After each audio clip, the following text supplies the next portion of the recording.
अस्सलाम वालेकुम दोस्तों, आज की ताज़ा अपडेट के साथ मैं हूं अब्दुल गफ़ार। आपसे रिक्वेस्ट करूंगा, अगर आप हमारे चैनल पर नए हो तो सबसे पहले हमारे चैनल को सब्सक्राइब कर दें, साथ बेल आइकन को भी प्रेस कर दें ताकि हर नई आने वाली वीडियो का नोटिफिकेशन सबसे पहले आपको मिल सके। अगर वीडियो पसंद आए तो इसको एक लाइक भी कर देना। अब चलते हैं आज की ताज़ा तरीन अपडेट की तरफ।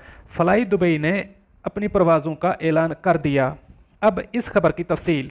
अरब अमारात की फ़िज़ाई कंपनी फ्लाई दुबई ने अपनी परवाज़ों की तफसील जारी कर दी है, क्योंकि मुत्तहिदा अरब अमारात की एमिरेट्स एयरलाइन और इत्तेहाद एयरवेज़ ने अपनी परवाज़ों का ऐलान किया था।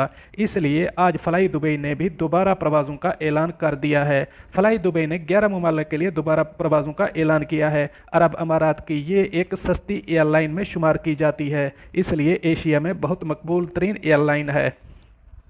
फ्लाई दुबई जिन ममालिक के लिए परवाज़ें शुरू कर रही है, इनमें India, Pakistan, Bangladesh, Iran, Bulgaria, Finland, Georgia, Kyrgyzstan, Romania, Serbia और यूक्रेन शामिल हैं। फ्लाई दुबई ने ऐलान किया है कि मुसाफिर फ्लाई दुबई की वेबसाइट पर जाकर टिकट बुक करवा सकते हैं।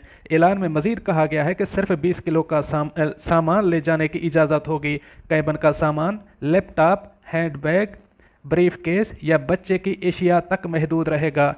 जहाज़ के अंदर खाना नहीं दिया जाएगा। स्नैक्स बॉक्स पेश किए जाएंगे। तमाम परवाज़ें टर्मिनल 2 से उड़ेंगी। तमाम मुसाफिरों को हुकूमत की दी गई एहतियाती तदाबीर पर अमल करना होगा। फ़्लाइट की मनसूखी की सूरत में कोई जुर्माना नहीं किया जाएगा। रकम की वापसी फ्लाई दुबई के वोचर से की जाएगी। याद रहे कि ये टिकट नॉन रिफंडेबल है। अगर कोई मुसाफिर वक्त पर नहीं पहुंच सका तो उसको रिफंड नहीं किया जाएगा और ना ही प्रवास चेंज कर दी जाएगी। दोस्तों, ये थी आज की ताज़ा तरीन अपडेट जो मैंने आपके साथ शेयर की। मिलते हैं अगली अपडेट के लिए, तब तक मुझे दीजिए इजाज़त। अल्लाह हाफ़िज़ नासिर।